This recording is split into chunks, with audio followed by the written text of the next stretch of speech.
আসলে কোনোদিন আমি বিরহ করি নাই, আমি আনন্দ নিয়ে আসছি, এই কারণে তার গায়ে সাদা পোশাক আছে।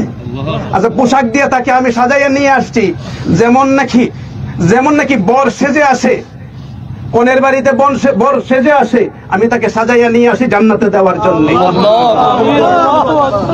শুক্রবারে বিকাল থেকে তার জবানের মধ্যে তেলাওয়াত ছিল, জবান থেকে তেলাওয়াত বের হয়েছে, আল্লাহুল্লাযী লা ইলাহা ইল্লা ওয়ালান তাজিদা লাহু নাসীরা, এরকম আয়াতগুলো পড়তে ছিল। হ্যাঁ, অনেকগুলো পড়তে ছিল। তারপরে যে আইসিইউতে লাগানো হয়েছে, এগুলো বের হয়েছে। আমি যাই দেখি, আমি শুনি একটু কি পড়তে চাই, কি করতে চাই। তো বাসায় আসলেও কোনোদিন গোসল করে খালি গায়ে বের হয় নাই। আমি বলতাম যে এখানে তো কেউ নাই, না থাকলে কি এটা একটা পর্দা না?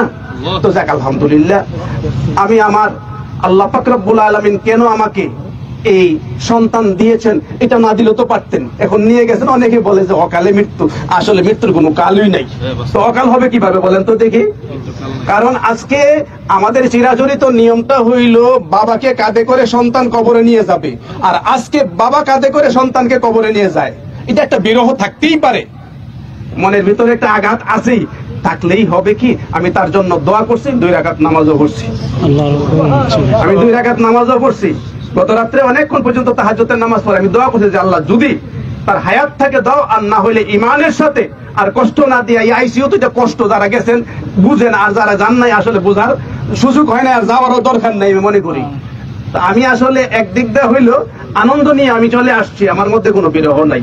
হ্যাঁ, ওর আম্মা আমার চেয়ে আরো শক্ত মনওয়ালা, কোনো কান্নাকাটি নাই। এটা করবো কেন? যদি এটা আমাকে না দিতেন, সিরিয়ালে যদি এটা না দিতেন, তাহলে তো আমরা 4 নম্বরে থাকতাম, এটা দেওয়াতে 5 নম্বর ছেলে হয়েছে আমরা, ঠিক না? তো এই জন্য আপনাদের কাছে দোয়া চাই।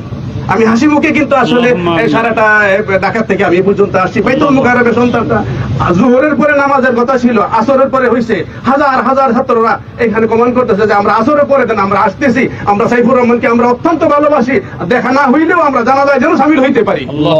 এই জন্য এরপরে মহিউদ্দিন বানি সাহেব যাওয়ার পরে জোহরের নামাজ পড়ে ওনার কামরায় ঢুকছি, পরে হযরত আপনি খাওয়া দাওয়া করেন আগে, স্পেশাল ভাবে ওনার রুমে আমাকে নিয়ে এসে বলে আপনি একটু আরাম করতে থাকেন, সারাদিন তো আরাম নাই, কয়েকদিন যাবত ওনার এখানে আমি এরপর আসর পর্যন্ত আরাম করছি, খাওয়া দাওয়া করে হাসি মুখে ওনার সাথে। এইটাই আমাদের ওলামায়ে কেরামের শান থাকার দরকার। কান্না করবো কেন?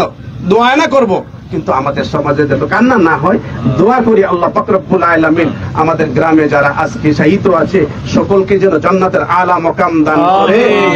আপনারা